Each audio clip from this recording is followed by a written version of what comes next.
Welcome back to the deep dive. You know how Genoa City seems to specialize in messy entanglement. Oh, absolutely.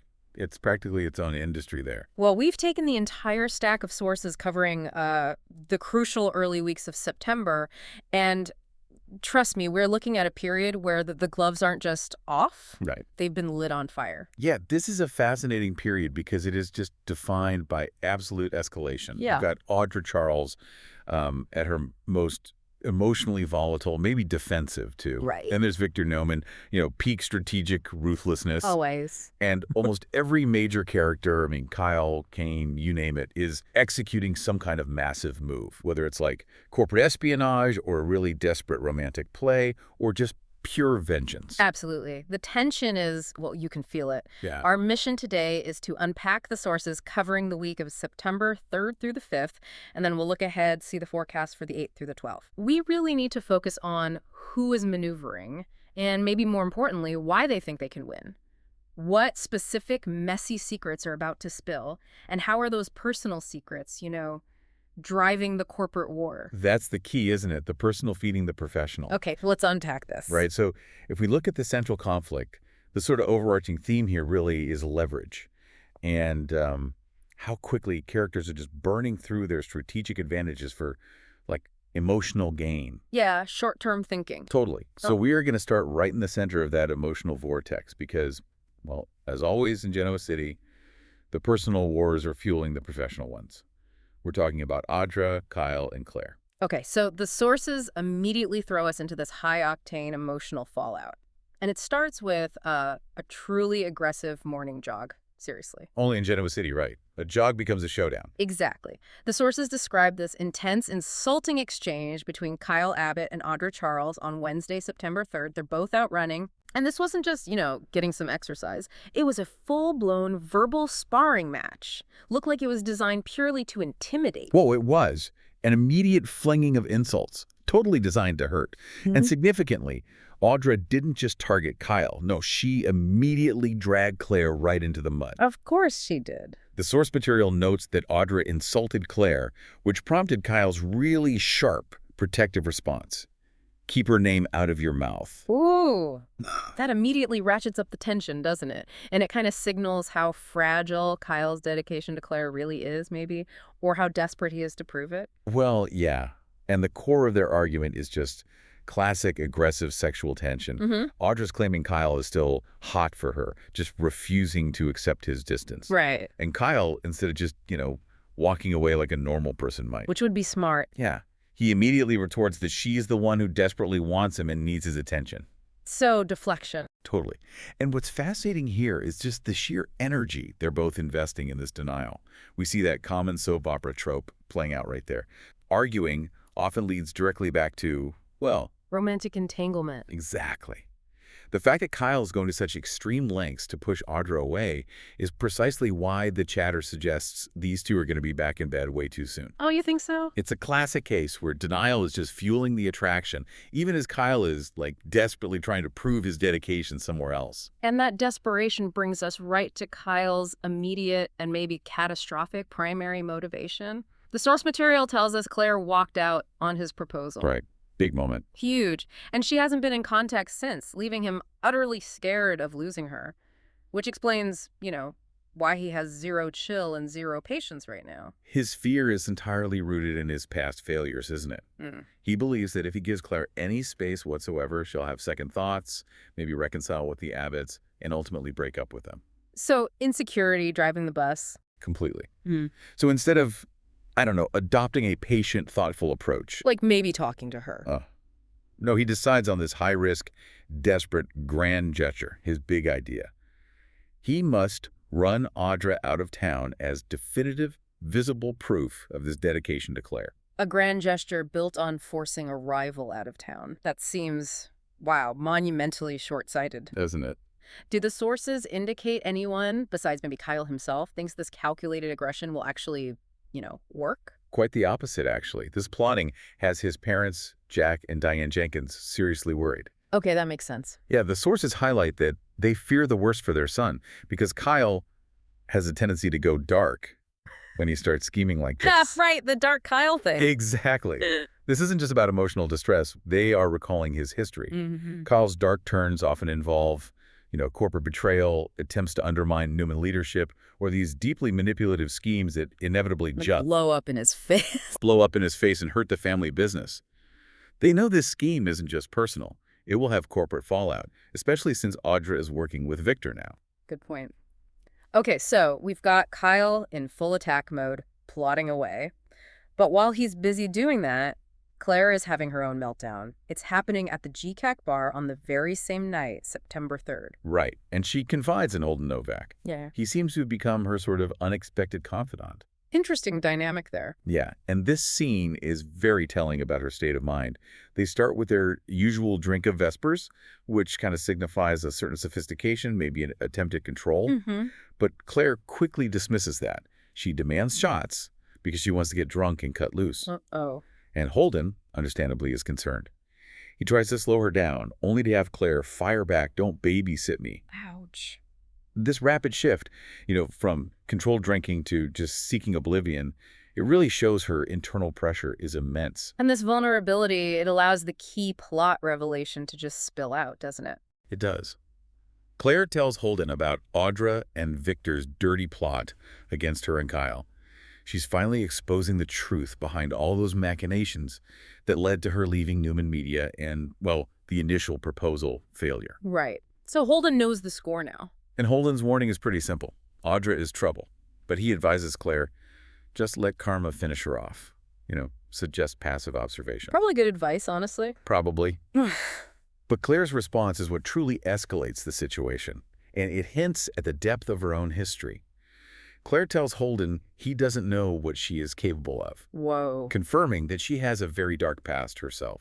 Okay, that completely shifts the power dynamic. We have to remember this confrontation isn't just about Kyle. It's potentially two very dangerous women going head-to-head. What specific danger does the source hint at in that past? Are we talking? Well, this is a major structural setup, right? Claire is not merely a victim in this scenario. The sources are reminding us, and you, the listener, that she has this history of ruthlessness that was recently revealed. Her past schemes, her manipulation.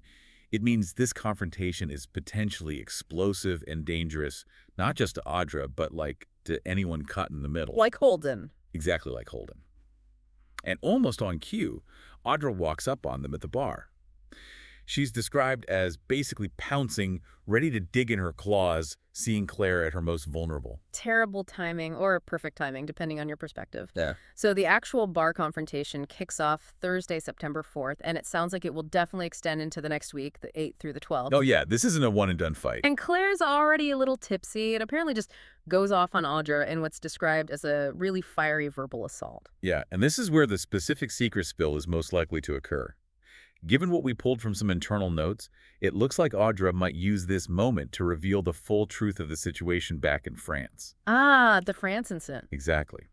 The specific details Kyle definitely, conveniently omitted when he told Claire his version of events. Okay, and those details are messy, right?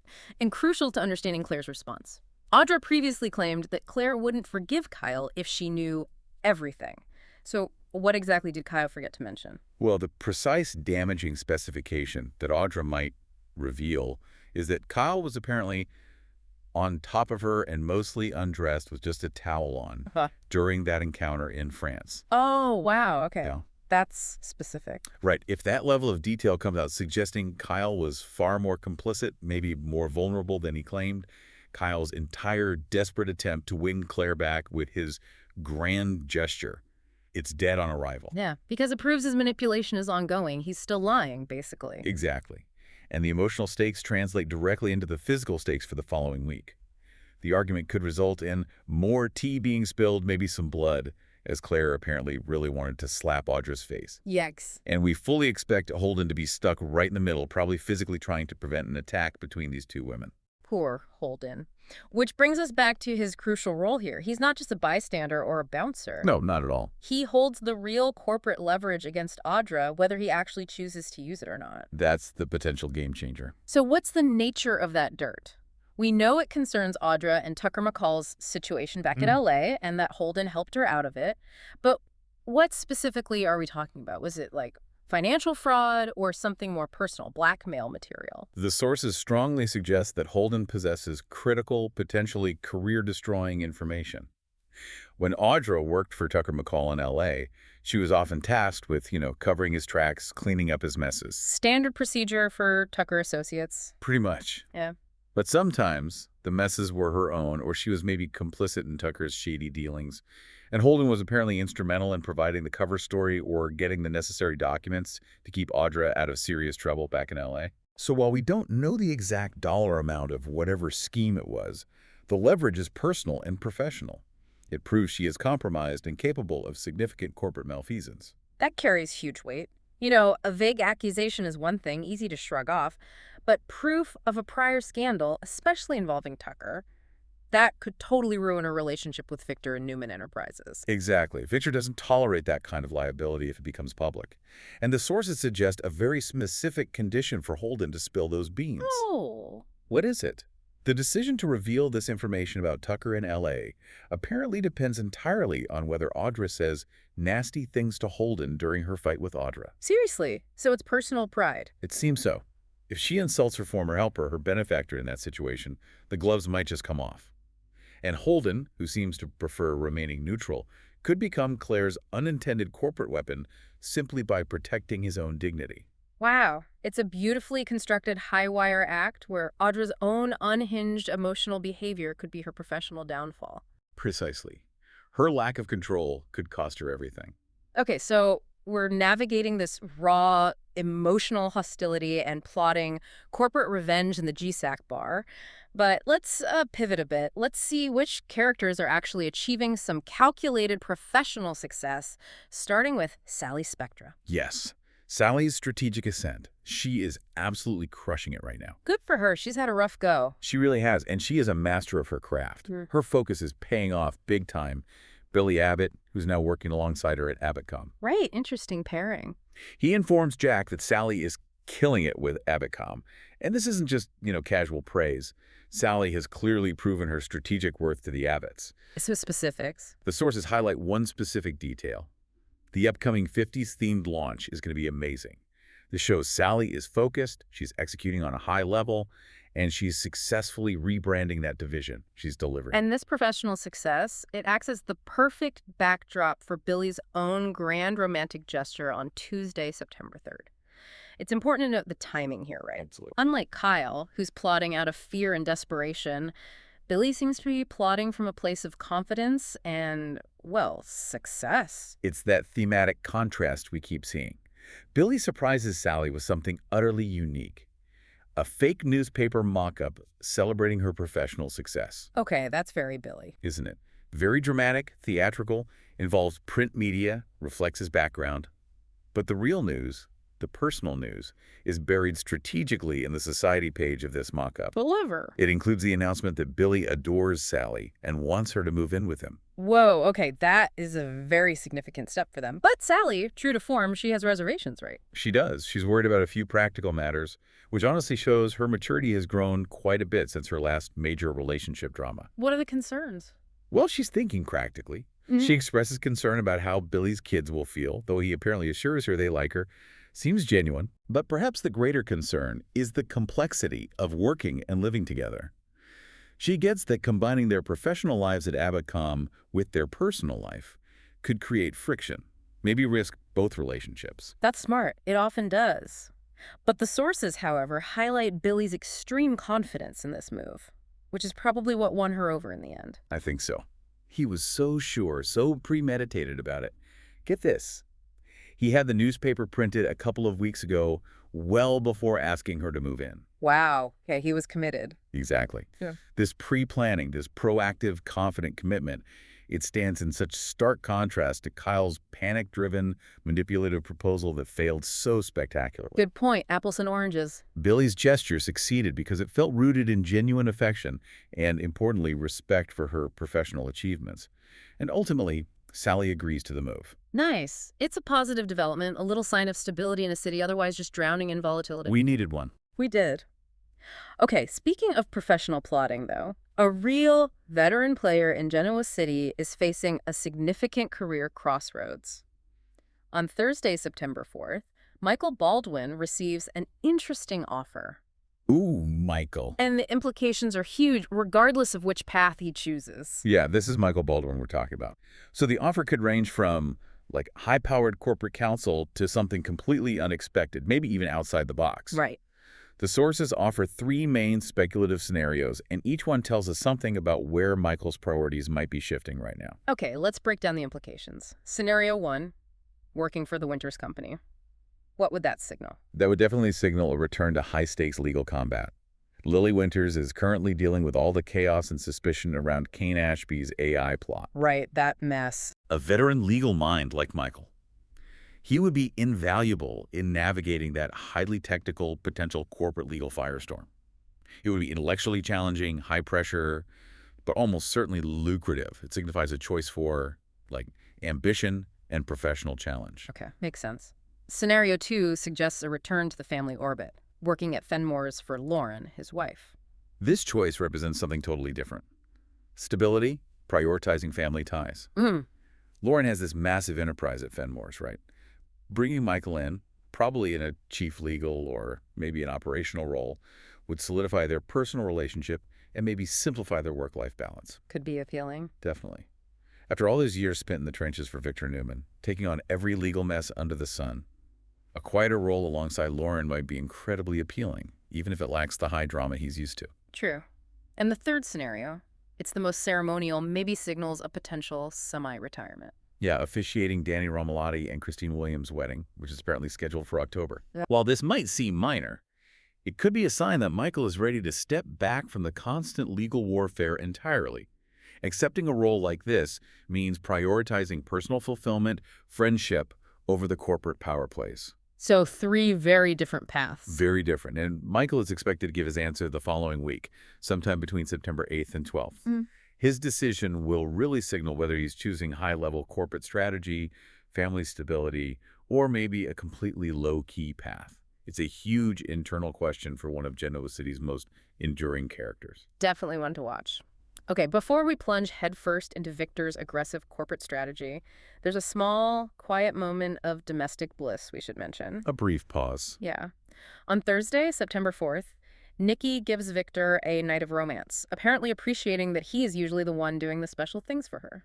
It's a necessary lull, isn't it? A quick, intimate breath before the Newmans, specifically Victor, just unleash an absolute storm. Yeah, like the calm before. Exactly. It serves as a narrative anchor, reminding the audience, reminding you, that even Victor Newman needs a moment of peace sometimes. Because the calm is entirely artificial. Victor officially declares war the very next day. And here we go. The peace lasts, what? Exactly 24 hours? Not even.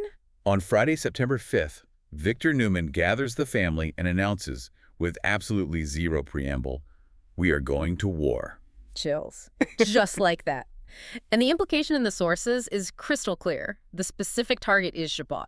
Of course it is. This is the classic cyclical Newman versus Abbott dynamic reasserting itself. And Victor's timing is, well, impeccable given Kyle's current emotional instability and maybe some internal conflicts at Newman itself. Right, exploit the weakness. But Victor's announcement immediately causes internal family division, doesn't it? Oh, instantly. Nick Newman is described as willing to join the attack. He's often the loyal soldier initially, but the sources immediately doubt that Nikki and Adam Newman will be on board. Okay, why would they resist? What's their angle? Well, this is where, your knowledge of recent history comes into play.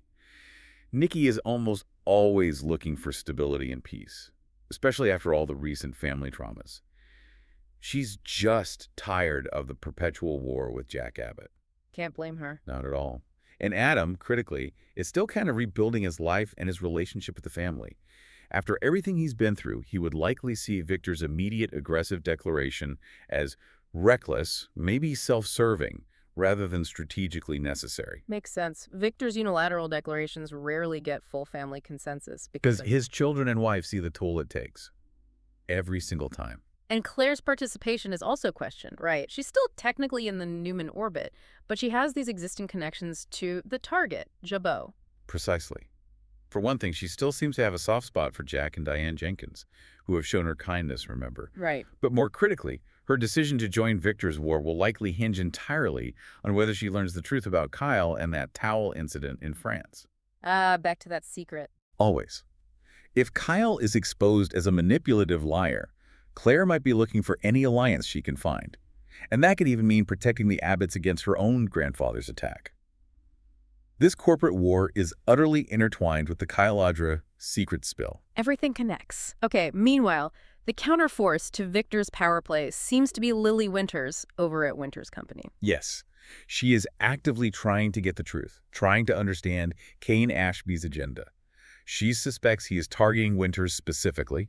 She's trying to figure out what weapons Kane has developed. Which brings us to the complex, multi-layered Kane Ashby AI plot. This thing sounds convoluted. Oh, it is. A scheme so convoluted it requires us to take a deep dive into Victor's leverage against Kane, which is surprisingly maybe weaker than Victor thinks. Okay. Victor is trying to pressure Kane into playing ball by threatening to release information that Kane's deceased father, Colin Atkinson, conned some woman out of her inheritance years ago. Okay, that sounds like potentially powerful leverage.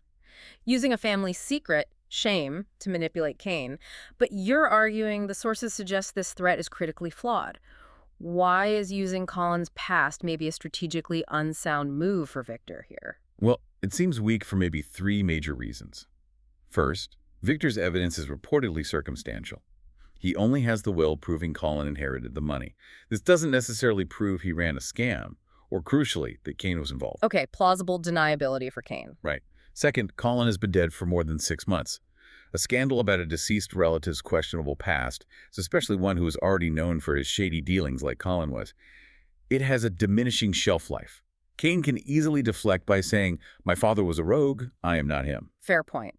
And third, the financial impact is maybe minimal. Is that it? Exactly. The inheritance was described as only seed money, just seed money, implying the rest of the fortune Kane possesses, and importantly what he's using now for his AI scheme, was legitimately made later on. So the scandal is old, the person involved is dead, and the financial impact is small relative to the wealth they possess now. Victor is basically wielding a blunt, rusty weapon against a modern, highly sophisticated threat. That makes Kane's confidence in refusing to cooperate make perfect sense then. The sources note that Kane doesn't want to play ball with Victor, despite the pressure. Yeah, his refusal indicates Kane is supremely confident in his own new strategy, this whole AI component. And he likely believes Victor's threat has a time limit or just isn't severe enough to sway him. Kane understands that the threat of real-time damage from his AI probably outweighs the threat of historical shame from Victor. Okay, the ultimate mystery here then is exactly how Kane is planning to use artificial intelligence against his target companies. Since the source material highlights this as a really technical plot point, we kind of have to maximize our speculation on the likely avenues of attack. How could AI function in a corporate sabotage scheme in Genoa City? What are we thinking? Well, we've seen traditional corporate espionage forever, right? Stolen files, planted spies, that sort of thing. AI potentially allows for something far more insidious. We should probably speculate that Kane isn't using AI for, like, simple financial fraud. That feels too old school for this setup. Okay. He's likely using it for high-level data manipulation, maybe market destabilization, or even targeted psychological attacks using deepfakes or something. So maybe an AI designed to scrape and synthesize massive amounts of internal Winters data to expose trade secrets or maybe create some kind of synthetic public relations crisis. Exactly. Or perhaps creating highly realistic deepfakes of executives, maybe targeted email campaigns designed specifically to undermine confidence in the leadership, particularly Lily Winters. An AI could potentially monitor trading patterns and insert tiny, undetectable errors or anomalies designed to cause market fear over months, eventually leading to a massive loss of value. This is the difference between an old-fashioned con artist like Colin and a modern threat like Kane potentially is. One steals your wallet. The other tries to destabilize the entire company, maybe even the local economy on a micro level. This complexity, however, leads us to a moment of brilliant source material insight, a bit of self-awareness. Yes, this is where we enter the meta-writer's corner, as the source puts it. The source material openly questions whether the soap writers themselves actually know enough about AI to script this plot accurately. Given how technically advanced and nuanced AI truly is in the real world. This leads to the really ironic speculation. Did the writers, perhaps, ask AI to write the plot about AI? Oh, that's perfect. That's meta. It's playful, but it's also a crucial acknowledgement, maybe, that the real conflict might be between the sophistication of the technology itself and the simplified way it has to be portrayed for dramatic purposes on a soap opera. Good point. Regardless of the plot's technical accuracy, though, Kane's move is clearly central to the corporate storyline moving into the next week. And it's drawing in old enemies, inevitably. Definitely. And before we fully move on to looking ahead, we have to touch on Phyllis Summers, because Well, Phyllis, what now? she is reliably self-sabotaging on Friday, September 5th. She apparently refuses to accept that Kane is backing down from Victor, or maybe that Victor's leverage isn't working, and more importantly, that she no longer has a job there with Kane or any power in that situation. No, she's interfering. The sources describe her grilling Amanda Sinclair, trying desperately to get information about Kane's activities or weaknesses, anything she can exploit. Oh, Amanda won't like that. No.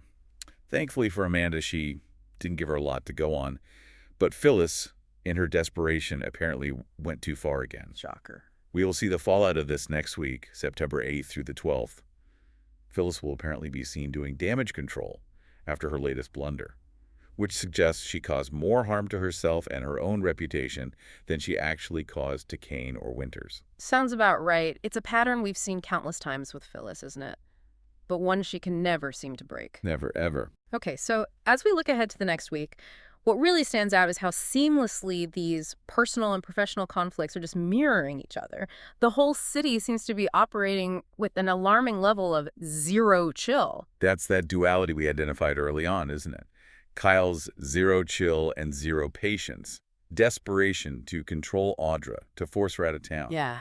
It is a perfect mirror image of Victor's ruthless, impatient declaration of war against Jabot. Yeah. Both men are using extreme pressure and, frankly, questionable leverage. Kyle using emotional blackmail, Victor using this weak old history to try and achieve control immediately. No patience. And speaking of control, there's that lingering suspicion about Victor's true motivations regarding the whole Kyle-Claire situation. Kyle seems to believe Victor has genuinely changed his mind and is now on his and Claire's side. Right. Bless his heart. But the sources, and Audra herself apparently, immediately doubt this. I would too. Victor is speculated to be absolutely lying about changing his mind and siding with Kyle and Claire. Come on. Victor is always looking for the ultimate strategic angle. Always playing chess. Always. His supposed support is likely just a tactic. Maybe to keep his pawns, Claire and Kyle, in position to distract Jack Abbott. Or perhaps to use Claire as a weapon against Jabot herself if the need arises later. Victor would sacrifice Kyle and Claire instantly if it meant gaining an edge over Jack. We know this. Yeah, loyalty is conditional with Victor. Okay, beyond the immediate conflicts, the sources introduce a potential long-term mystery that could tie back directly into this Kane-Ashby AI plot, and maybe provide the key to stopping him. Yes, the upcoming introduction of a new character played by Tamara Braun. This isn't just a random new face dropping into town. Okay. The speculation is that this character may tie directly into Kane's missing years outside of Genoa City. Yeah. The period before his return, which might provide context or, critically, a weakness related to his current AI strategy. Ooh, okay. So if Kane spent years developing his AI scheme or maybe establishing his fortune in the dark somewhere off-screen, Exactly. this new character could hold the history needed to potentially dismantle his modern-day operation. Right. If Kane's past is as shady as his father's, maybe. Or if he cut corners establishing his AI company or whatever he was doing, this new character could be the key to undoing his entire modern corporate scheme. It's that classic narrative device, isn't it? The past coming back to bite you. Always. The past always comes back to disrupt the present. But in Kane's case, it might be the only way to beat his technologically advanced plan.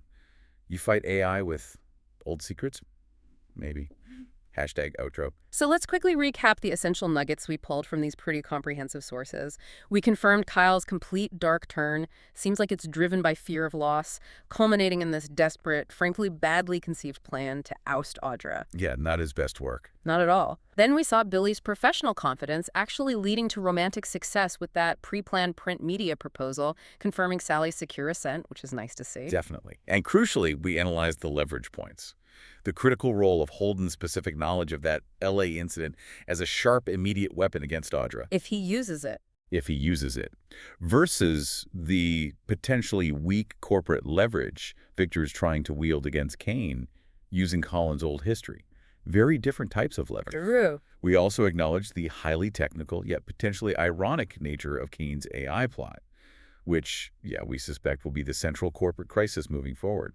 unless the writers asked AI to wrap it up Well, quickly. wouldn't that be something? What's fascinating is that the entire landscape of Genoa City right now seems to rely not just on who holds the secrets, but who understands which secrets matter most. Is it personal shame or is it corporate fraud? Exactly. The central theme connecting these 2 weeks seems to be the danger of relying on manipulative secrets and maybe circumstantial leverage like Holden's knowledge of LA, or Victor's weak use of Colin's decades-old conqueration, versus the success found in, maybe, authentic, calculated dedication, like Billy's successful move to integrate his life with Sally. Which succeeded precisely where Kyle's desperate manipulative proposal failed. Exactly. One felt earned, the other felt forced. That sets up a huge choice for the characters moving forward, doesn't it? Which Yeah. path do you take? And it leaves us with one final provocative thought for you, the listener, to consider, building on that source material's speculation about the AI plot. Okay. Given the intense real-world complexity of AI technology and its potential for misuse, which do you think represents the greater risk for the corporate world of Genoa City? Is it the traditional, easy-to-understand financial schemes like Colin's decades-old con, which really just relies on simple greed? Old school. Or is it the unproven and potentially poorly understood application of AI in corporate espionage, as Kane is apparently attempting to use it? Tech versus tradition. Yeah, it really raises the question of whether old school analog greed or new age digital technology poses the bigger threat, especially when the people wielding them have zero chill and are ready to declare war at the drop of a hat. Which is more dangerous in the wrong hands. Something major to chew on until our next deep dive. Thanks for joining us.